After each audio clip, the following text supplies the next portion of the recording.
walang kwenta. Walang kwenta. Dahil yung oras. Akala ko namang, ay nako, akala ko namang may dating.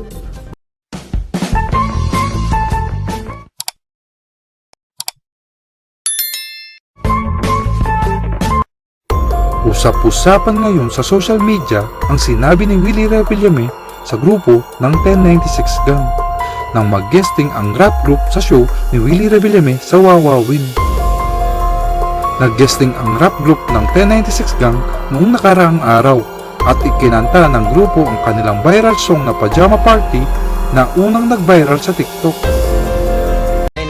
Alam mo na kapag naririnig mo to, nasa kabilang banda kami nang hinahanap mo. Pamparam pam pam pamparam param pam. Habang kinakanta ng grupo ang viral song nila na Pajama Party, nakatingin lang at parang nadismaya na makikita sa muka ni Willie Revillame na hindi ito nag-e-enjoy sa performance ng grupo ng 1096 Gang. Na alam naman natin na si Willie Revillame ay isang perfectionist na tao at pagdating sa kanyang trabaho. Kilala din naman natin si Willie Revillame kapag gusto niya ang isang guest niya sa kanyang show, pati siya ay sasayaw at magkikisabay dito.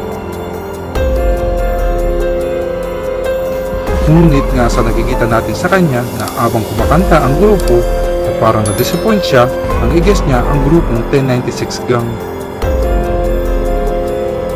Pagkatapos nga nilang kantahin ng kantang iyon, nagdadabog na sinabi nga ni Willie Revillame na walang kwenta ang performance ng grupo ng 1096 Gang. Walang kwenta. Walang kwenta. Dahil yung oras. Akala ko namang, ay nako, akala ko namang may dating.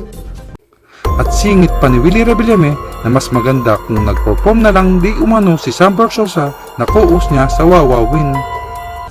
Si Sam na lang nag-rock beat. Bote ba? Si Sam na lang nag-rock.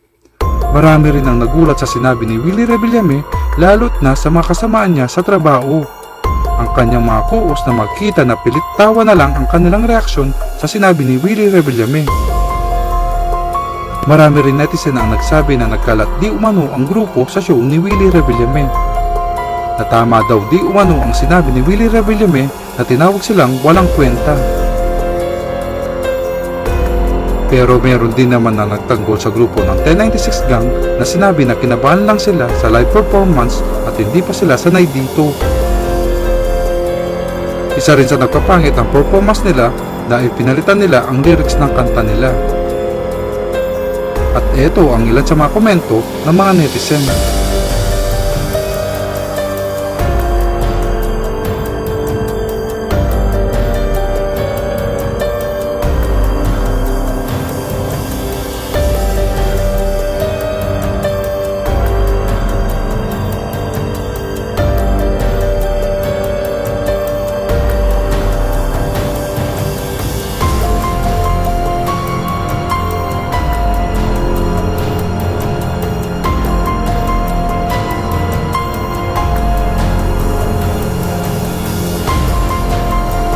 Ano ang masabi nyo sa istoryang ito? I-share lamang ang inyong opinion o parehong karanasan sa comment section sa baba. Para sa iba pang viral na kwento o balita, at huwag kalimutan mag-subscribe dito sa channel na ito.